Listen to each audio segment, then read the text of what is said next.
E5 TV news కు స్వాగతం. ముందుగా హెడ్లైన్.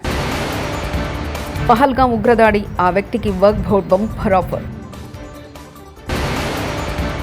అమరావతి రాజధాని పనులు పునఃప్రారంభం, నరేంద్ర మోదీ శంకుస్థాపన. ఏపీ చరిత్రలో లిఖించదగ్గ రోజు చంద్రబాబు. కులగణంలో కేంద్రానికి తెలంగాణనే రోల్ మోడల్, కాంగ్రెస్ నేతలు. జమ్మూ కాశ్మీర్ పహల్గాంలోని బైసరన్లో జరిగిన ఉగ్రదాడిలో 26 మంది చనిపోయిన సంగతి తెలిసిందే. ఉగ్రవాదులు కాల్పులు జరుపుతున్నప్పుడు 30 ఏళ్ల సయ్యద్ ఆదిల్ హుస్సేన్ షా అక్కడే ఉన్నారు. అతడు టూరిస్టులను తన గుర్రంపై స్వారీ చేయించి జీవనం సాగిస్తుండేవాడు. ఉగ్రవాదులు కాల్పులు చేస్తున్నప్పుడు ఆదిల్ మాత్రమే వారికి ఎదురు తిరిగారు. వారి నుంచి గన్నులు లాక్కోవడానికి ప్రయత్నించారు. ఈ నేపథ్యంలో ఉగ్రవాదులు అతన్ని కాల్చి చంపారు. దాదాపు 3 రౌండ్లు అతని గుండెల్లో కాల్చారు. ఆదిల్ అక్కడక్కడే చనిపోయారు. కేరళలో 8,900 కోట్ల విలువ గల వింజిమ్జిమ్ అంతర్జాతీయ డీప్ వాటర్ బహుళార్థ సాధక ఓడరేవు నేడు ప్రతిష్టాత్మకంగా ప్రారంభించి దేశానికి అంకితం చేయనున్న ప్రధాని నరేంద్ర మోదీ. వేద మంత్రాలు, ప్రత్యేక ఆచారాలు, శివనామస్మరణల మధ్య తెచ్చుకున్న కేదార్నాథ్ ఆలయం.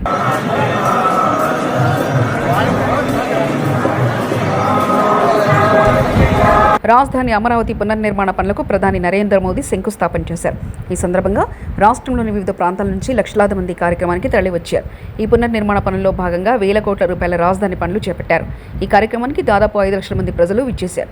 ఈ కార్యక్రమానికి వచ్చిన వారికి ఎక్కడ ఎవరికి ఎటువంటి ఇబ్బంది కలగకుండా అన్ని ఏర్పాట్లు చేశారు. అందుకోసం ఉన్నతాధికారులతో పాటు మంత్రులు సైతం ఈ కార్యక్రమాన్ని దగ్గరుండి పర్యవేక్షిస్తున్నారు.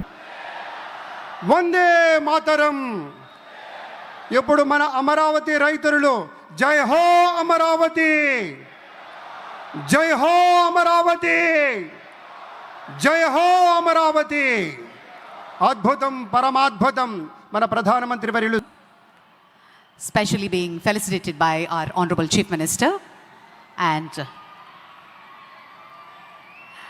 intricately designed Amaravati themed prime minister portrait memento ప్రత్యేకించి కళంకారి రీతిలో దీన్ని రూపొందించి ప్రధాని గారి పోర్ట్రేట్ని మొమెంటో రూపంలో అందిస్తున్నారు ముఖ్యమంత్రి వర్యులు.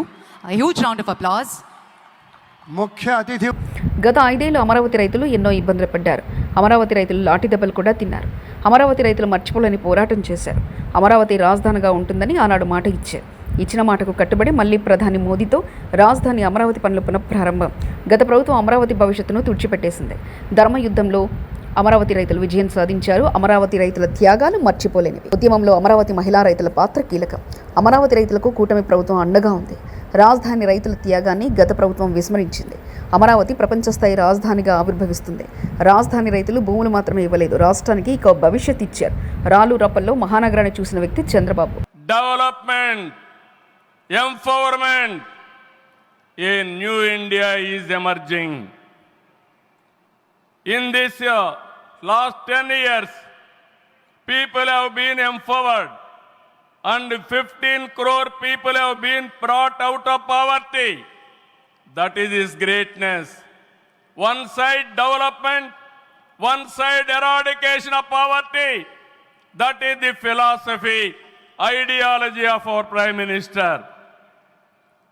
Recently, always what all you talk is keeping a nation first, not individual interest, anybody personal interest, only national interest. Sir, we are all proud of you. Yesterday cabinet, you have taken one more revolutionary decision, that is caste census. It is a big game changer. I am confident you wanted to help the poorest of the poor, and also you want to bridge the gap between haves and have-nots. It is all possible only with you, with your public policies. I am very happy by announcing this. India is safe. India will become developed nation under his leadership. ఈ సందర్భంగా ఇక్కడికి వచ్చినప్పుడు ధర్మయుద్ధంలో గెలిచిన అమరావతి రైతులు అమరావతి రైతులు గత 5 ఏళ్లుగా పోరాడు. డిప్యూటీ సీఎం పవన్ కళ్యాణ్ అమరావతి శాశ్వత రాజధానిగా ఉంటుందని మేము మాటిచ్చారు. అమరావతి కోసం రైతులు 34,000 ఎకరాల భూములు ఇచ్చారు. గత 5 ఏళ్లుగా రాజధాని ప్రాంత రైతులు నలిగిపోయారు. రాజధాని రైతుల పోరాటం మరవలేనిది. అమరావతి రైతులు ధర్మయుద్ధంలో గెలిచారు. గత ప్రభుత్వం అమరావతి భవిష్యత్తును తుడిచిపెట్టేసింది. అమరావతి రైతులు పోలీసుల లాఠీ దెబ్బలు తిన్నారు. కేసులు పెట్టించుకొని ఇంట్లో పెద్దవాళ్ళని కానీ చాలామందిని 2000 పైచులకు రైతులు ప్రాణాలు కోల్పోయి మీరు నలిగి బాధపడి మీ కన్నీళ్ళు తుడిచే వాళ్ళు ఉన్నారా ఆ రోజునని చాలాసార్లు మహిళా రైతులు నన్ను అడిగారు. ఇది గౌరవ ప్రధానమంత్రి శ్రీ నరేంద్ర మోదీ గారికి తెలుస్తుందా అని ఒకసారికి 5 సంవత్సరాల క్రితం మీరు అడిగారు. నేను ఆ రోజు ఆయనకి తెలియకుండా ఏది ఉండదు, అమరావతి శాశ్వత రాజధానిగా ఉంటుందని ఆ రోజు మేమందరం కలిపి మాట ఇచ్చాం. ఆ ఇచ్చిన మాట ప్రకారం ఈ రోజున గౌరవ ప్రధానమంత్రి గారి చేతుల మీదుగా మళ్ళీ ఇంకొకసారి పునఃప్రారంభం జరగబోతుంది. ఇది ఆది శంకరాచార్య 1237వ జయంతి సందర్భంగా తిరిగి అమరావతి పునఃప్రారంభం కావటం చాలా ఆనందాన్ని కలగజేస్తుంది. మనందరం 5 కోట్ల మంది ప్రజలకి సంబంధించి ఇది ఒక హబ్, ఇది సెంటర్, నర్వ్ సెంటర్. ఇది అంటే మనందరికీ సంబంధించిన ఇల్లు. ఇది మనందరం ఎవరిని అడుగుతున్నామంటే, ఒక ప్రధానమంత్రి గారు పూర్వం సన్యాసాశ్రమంలో ఉన్నప్పుడు ఆయనకి అనికేత్ అనే పేరు పెట్టారు. అనికేత్ అంటే అర్థం పరమశివుడు, ఇల్లు లేనివాడని. అలాంటి ఇల్లు లేనివాడు, కుటుంబం లేనివాడు 5 కోట్ల మంది కుటుంబాలకు, 5 కోట్ల మంది ప్రజల కోసం, ఎన్ని కోట్ల కుటుంబాల కోసం మనందరికీ రాజధానిలో ఒక నగరం నిర్మించడానికి, ఇల్లు నిర్మించుకోవడానికి ఇల్లు లేకుండా 140 కోట్ల మంది ప్రజల బాధ్యత తీసుకొని కశ్మీర్ నుంచి కన్యాకుమారి వరకు, అక్కడ కామాఖ్య నుంచి ద్వారకా వరకు ప్రపంచమే, మన దేశమే తన కుటుంబంగా చేసుకుంటూ, ఈ భారతదేశమే తన ఇల్లుగా చేసుకొని తిరిగి పునఃప్రారంభానికి విచ్చేసిన గౌరవ ప్రధానమంత్రి శ్రీ నరేంద్ర మోదీ గారికి మనస్ఫూర్తిగా మన అందరి తరపున, ఆంధ్రప్రదేశ్ ప్రజలందరి తరపున, అమరావతి రైతాంగం తరపున, ఆడపడుచుల తరపున వారికి చేతులెత్తి హృదయపూర్వక నమస్కారాలు తెలియజేస్తున్నాను. దివిసీమ తుఫాన్ వచ్చి ప్రధాని నరేంద్ర మోదీ కొట్టే దెబ్బకు పాకిస్తాన్ తోకముడడం ఖాయమని మంత్రి నారా లోకేష్ అన్నారు. నవీ ఆంధ్రప్రదేశ్ రాజధాని అమరావతి పునఃప్రారంభ కార్యంలో ఆయన మాట్లాడుతూ ఉగ్రవాద దాడిలో చనిపోయిన కుటుంబాలకు నివాళులర్పించారు. ఉగ్రదాడి మృతుల కుటుంబాలకు దేశం మొత్తం అండగా ఉందన్నారు. పాకిస్తాన్కు సమాధానం చెప్పగలిగే మిస్సైల్ ప్రధాని మోదీ అని కొనియాడారు. మోదీ కొట్టే దెబ్బకు పాకిస్తాన్ తోకముడడం ఖాయమని చెప్పారు. 100 పాకిస్తాన్లు వచ్చినా భారత్ను ఏం చేయలేవని లోకేష్ అన్నారు. ప్రాణాలు సైతం లెక్క చేయకుండా అమరావతి కోసం పోరాడిన రైతులకు, ప్రజలకు నా హృదయపూర్వక నమస్కారాలు. ముందుగా పహల్గామ్ ఉగ్రవాద దాడిలో చనిపోయిన వారికి నేను నివాళులర్పిస్తున్నా. ఉగ్రవాదుల దాడిలో చనిపోయిన వారి కుటుంబానికి దేశం మొత్తం అండగా నిలబడుతుంది. పాకిస్తాన్ గీత దాటింది, అమాయకుల్ని చంపింది, చాలా పెద్ద తప్పు చేసింది. ఒక్క పాకిస్తాన్ కాదు, 100 పాకిస్తాన్లు వచ్చినా భారతదేశం నేలపై మొలిచిన గడ్డి కూడా పీకలేరు. 100 పాకిస్తాన్లకు సమాధానం చెప్పే ఒక్క మిసైల్ మన దగ్గర ఉంది. ఆ మిసైల్ ఏంటో తెలుసా? నమో గౌరవ ప్రధానమంత్రి నరేంద్ర మోడీ గారు. సింహం ముందల ఆటలు ఆడకూడదు, ఆడితే ఏమవుతుంది? మన సింహం నమో కొట్టే దెబ్బకి వరల్డ్ మ్యాప్లోనే పాకిస్తాన్ అని మిస్సింగ్ రావటం ఖాయం. ఈరోజు పాకిస్తాన్ ఆర్మీలో పనిచేసేవారు కొంతమంది రాజీనామా చేశారు, కొంతమంది సెలవులు పెట్టిపోయారు. దట్ ఈస్ మన నమో. నమో కొట్టే దెబ్బకి పాకిస్తాన్ దిమ్మ తిరుగుతాం ఖాయం. ఈరోజు నేను గర్వంగా చెప్పగలుగుతున్నా, ఎంటైర్ నేషన్ స్టాండ్స్ విత్ మన నమో. కేంద్రం ఈరోజు కులగణన చేయాలనే నిర్ణయం తీసుకుంది. ఇది ఒక నిర్ణయం కాదు, ఇది ఒక సంచలనం. Wear others hesitated for decades, Namo acted, rewriting history with courage. True to his commitment to empower the marginalized and deprived, Namo's bold stroke will deliver social justice in its truest form. నమో గారికి ఆంధ్రప్రదేశ్ అన్న, అమరావతి అన్న ఎంతో ప్రేమ. ఇప్పుడు ఆయన ఢిల్లీలో ఎంత బిజీగా ఉన్నారో మనందరూ తెలుసు. ఆయన ఈ కార్యక్రమానికి వచ్చారు. 2024 ఎన్నికల్లో ప్రజలు ఎన్డీఏ ప్రభుత్వానికి 94 సీట్లు గెలిపించారు. అందుకే మన ప్రధాని నమో గారు ఆంధ్రప్రదేశ్ కోరిన అన్ని కోరికలు తీరుస్తున్నారు. కాంగ్రెస్ అగ్రనేత రాహుల్ గాంధీ కృషి వల్లే దేశవ్యాప్తంగా కులగణన చేయడానికి కేంద్రం ముందుకొచ్చిందని మంత్రి పొన్ని ప్రభాకర్ అన్నారు. హైదరాబాద్లోని రాజ్భవన్లో కాంగ్రెస్ పార్టీ తరఫున బీసీ నేతలందరూ గవర్నర్ను కలిశారు.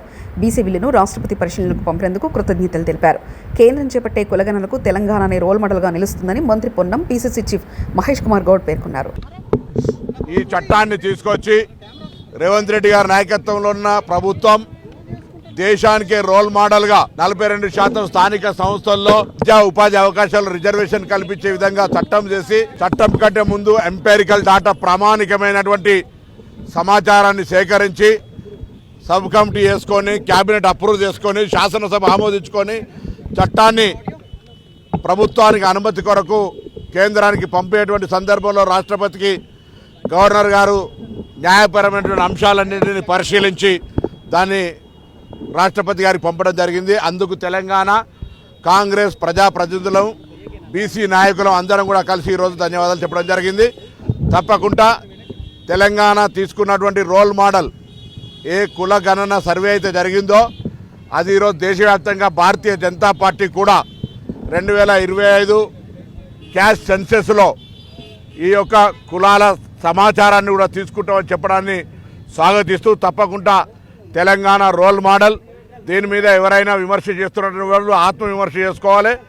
వీళ్ళు గతంలో వ్యతిరేకించిన వాళ్ళు ఇలా మా తెలంగాణ ప్రభుత్వ ఆలోచనను కేంద్రం మార్గదర్శకత్వంగా ఆదర్శంగా తీసుకుంటే జీర్ణించుకోలేక విమర్శిస్తున్నారు.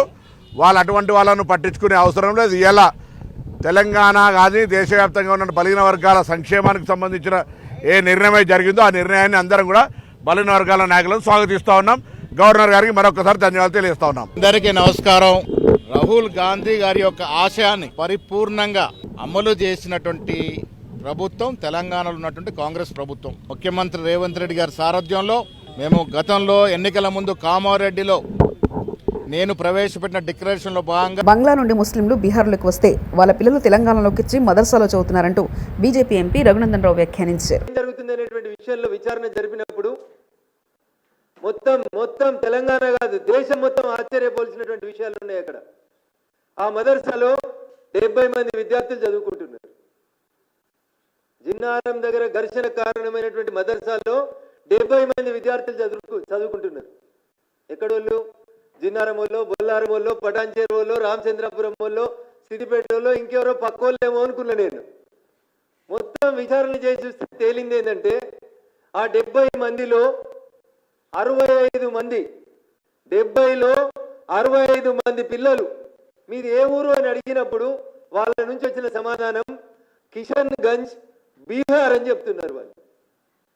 పట్టణంలో గత 130 ఏళ్లుగా ప్రసిద్ధి పొందిన శ్రీ కన్యకా పరమేశ్వరి ఆలయంలో ఈ నెల 6, 7 తేదీలలో శ్రీ కన్యకా పరమేశ్వరి అమ్మవారి జయంతి వేడుకలు నిర్వహిస్తున్నట్లు దేవస్థానం అధ్యక్షుడు నారాయణ శ్రీనివాస్ విలేకరుల సమావేశంలో తెలిపారు. ఈ ఉత్సవాలకు కర్నూలు చెందిన రాజ్యసభ మాజీ సభ్యుడు, మాజీ మంత్రి కర్నూలుకు చెందిన టీజే వెంకటేష్, రాష్ట్ర ఎంఎస్ఎంఈ సర్ఫ్ మంత్రి కొండపల్లి శ్రీనివాస్, ఎమ్మెల్యే పూసపాటి అతిథి విజయలక్ష్మి గజపతిరాజు విచ్చేస్తారని తెలిపారు. ఉత్సవాల సందర్భంగా నిర్వహించే కార్యక్రమాలు తెలిపారు. ఈ మేరకు సభ్యులతో కలిసి కరపత్రాలు ఆవిష్కరించారు. నిర్వహించడానికి తలపెట్టాము.